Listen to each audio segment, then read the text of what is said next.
రంపచోడవరం నియోజకవర్గంలోని వై రామవరంలో కూటమి ప్రతినిధులు ముమ్మరంగా ఎన్నికల ప్రచారాన్ని నిర్వహించారు.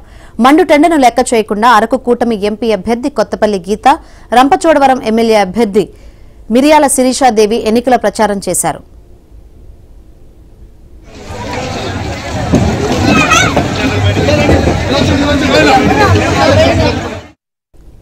రాష్ట్రంలో వైసీపీ అరాచకాలు హద్దుమీరిపోతున్నాయని ధ్వజమెత్తారు. ఏపీలో ఇసుక మాఫియా, భూమాఫియా, లిక్కర్ మాఫియా రాజ్యమేలుతున్నాయని ఆక్షేపించారు. మద్యం పేరుతో విషాన్ని విక్రయిస్తున్నారని వారు విమర్శించారు.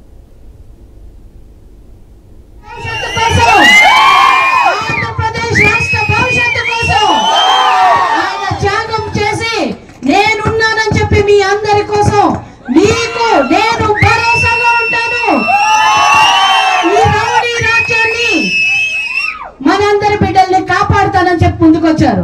కాబట్టి ఈ రోజు ఒక చారిత్రక